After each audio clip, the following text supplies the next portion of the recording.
Hello everyone, welcome back to the channel. In today's quick Revit tutorial, we are going to cover two essential things. One, changing the units in your Revit project, and two, saving your files properly. Whether you are new to Revit or just need a refresher, this guide will make sure you are set up for success. Now, let's get started with changing the unit in your project. Revit gives you complete control over your measurement units, which is super important, especially if you are working in different regions or with specific standards. Here's how to do it. All right.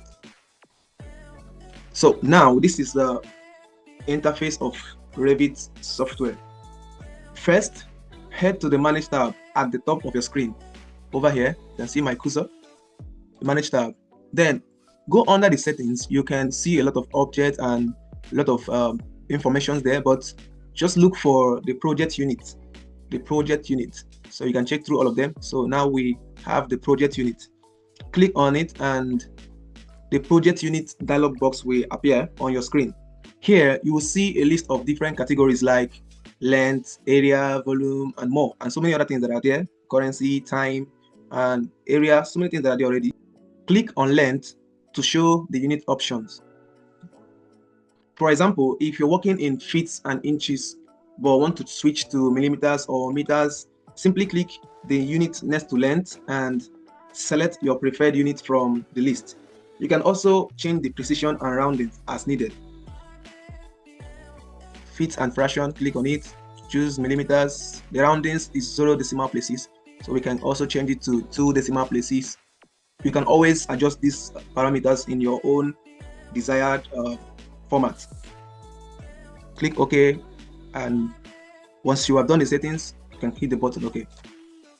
And just like that, your units are updated for the entire project. Keep in mind, changing the unit here will affect things like measurements, annotations, and dimensions throughout your model. Next up, let's talk about saving your Revit files.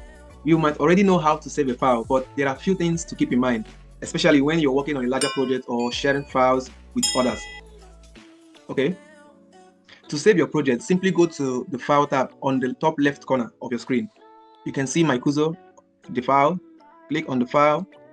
If you're saving the file for the first time, click on Save As and select Project. So you click on Save As and select Project. In a live project, there is always a format to save a live project. So the file name is always in a format. Save in this order: the project name, the project code, revision number, the project name, and the date. I'm just giving you like a professional way to save your file. All right. So let's just say that the project number is 01, right? Dash. Then let's say the project code is, let's say I want to work on grid line. Like I told you guys, I'm going to do the next video for grid lines. So let's just use GD.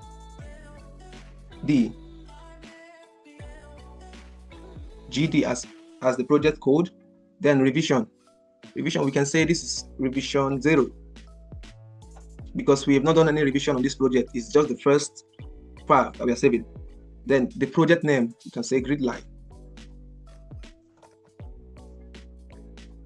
All right, the date is 24/06/2025. all right, so hit the save button. And that's how you save your Revit files. Always save your progress regularly, especially if you're working on a big project or collaborating with a team. That's all for today's tutorial on changing units and saving files in Revit. I hope this quick guide helped you. If you have any questions, feel free to drop them in the comments below and I'll get back to you as soon as I can. If you found this video helpful, don't forget to like and subscribe for more Revit tips and tutorials. Thank you for watching and I will see you in the next one.